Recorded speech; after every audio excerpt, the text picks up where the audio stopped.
നമ്മുടെ daily PSC current അഫയേഴ്സിൻ്റെ 7ാം ദിവസത്തിലേക്ക് സ്വാഗതം.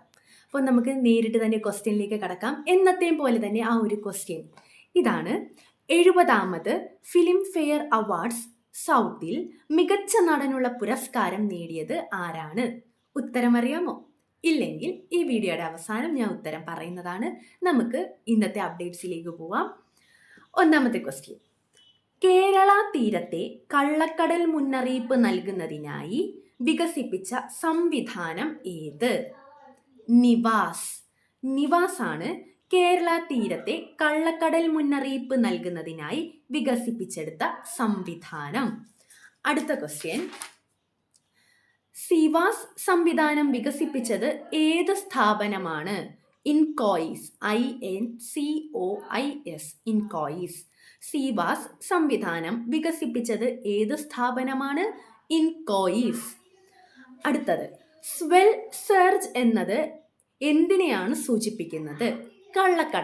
കള്ളക്കടലിനെയാണ് സ്വെൽ സർജ് എന്ന് സൂചിപ്പിക്കുന്നത്. അടുത്ത ക്വസ്റ്റ്യൻ: തദ്ദേശീയമായി നിർമ്മിച്ച TD വാക്സിൻ പുറത്തിറക്കിയത് ഏത് സ്ഥാപനത്തിലാണ്? ഏതാണ് ആ സ്ഥാപനം? സെൻട്രൽ റിസർച്ച് ഇൻസ്റ്റിറ്റ്യൂട്ട് ആണ്.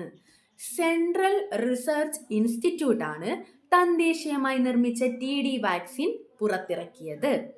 അടുത്ത ക്വസ്റ്റ്യൻ: സെൻട്രൽ റിസർച്ച് ഇൻസ്റ്റിറ്റ്യൂട്ട് സ്ഥിതി ചെയ്യുന്ന സ്ഥലം ഏതാണ്? കസൗലി എന്ന സ്ഥലത്താണ് സെൻട്രൽ റിസർച്ച് ഇൻസ്റ്റിറ്റ്യൂട്ട് സ്ഥിതി ചെയ്യുന്നത്. അടുത്ത ക്വസ്റ്റ്യൻ: TD വാക്സിൻ പ്രധാനമായും എന്തിനാണ് നൽകുന്നത്? ടെറ്റനസ് ആൻഡ് ഡിഫ്തീരിയയ്ക്കാണ് TD വാക്സിൻ നൽകുന്നത്.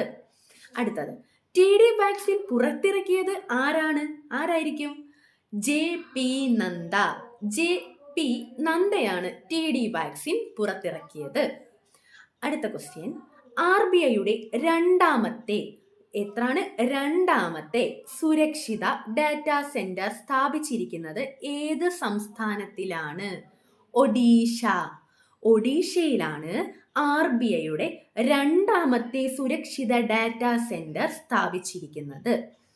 അടുത്തത്: RBIയുടെ പ്രാഥമിക ഡാറ്റാ സെന്റർ എവിടെയാണ്? നവി മുംബൈയിലാണ് RBIയുടെ പ്രാഥമിക ഡാറ്റാ സെന്റർ ഉള്ളത്. ഇനി അടുത്ത ക്വസ്റ്റ്യൻ: നിലവിലെ RBI ഗവർണർ ആരാണ് നിലവിലെ RBI ഗവർണർ? സഞ്ജയ് മൽഹോത്രയാണ് നിലവിലെ RBI ഗവർണർ. അടുത്തത്: സംസ്ഥാനത്തെ ഏറ്റവും പ്രായം കുറഞ്ഞ അവയവദാതാവ്. അതെല്ലാവർക്കും അറിയാം അല്ലേ? ആരാണ്? ആലിൻ ഷെറിനാണ് സംസ്ഥാനത്തെ ഏറ്റവും പ്രായം കുറഞ്ഞ അവയവദാതാവ്. അടുത്ത ക്വസ്റ്റ്യൻ: 79ാമത് BAFTA അവാർഡിൽ ഇന്ത്യക്ക് ആദ്യമായി പുരസ്കാരം നേടിക്കൊടുത്ത ചിത്രം ഏത്? ബൂങ്. ബൂങ്. അപ്പം ബൂങ് ആണ് 79ാമത് BAFTA അവാർഡിൽ ഇന്ത്യക്ക് ആദ്യമായി പുരസ്കാരം നേടിക്കൊടുത്ത ആ ചിത്രം. ബൂങ് ചിത്രത്തിന്റെ സംവിധായിക ആരാണ്? ലക്ഷ്മിപ്രിയ ദേവിയാണ് ബൂങ് ചിത്രത്തിന്റെ സംവിധായിക. അടുത്തത്: ബൂങ് ഏത് ഭാഷയിലാണ് നിർമ്മിച്ചത്? മണിപ്പൂരി ഭാഷയിലാണ് ബൂങ് നിർമ്മിച്ചത്. ഇനി അടുത്ത ക്വസ്റ്റ്യൻ: ബാഫ്റ്റയുടെ പൂർണ്ണരൂപം എന്താണ്? British Academy of Film and Television Arts എന്നാണ്. ഇന്നത്തെ കറണ്ട് അഫയേഴ്സ് ഇതോടെ അവസാനിക്കുകയാണ്. എല്ലാവർക്കും വീഡിയോ യൂസ്ഫുൾ ആയെങ്കിൽ ലൈക്ക് ചെയ്യാനും സബ്സ്ക്രൈബ് ചെയ്യാനും മറക്കരുത്. നാളെ വീണ്ടും പുതിയ അപ്ഡേറ്റ്സ് ആയിട്ട് കാണാം. കൺസിസ്റ്റൻസിയാണ് വിജയത്തിൻ്റെ രഹസ്യം. നന്ദി.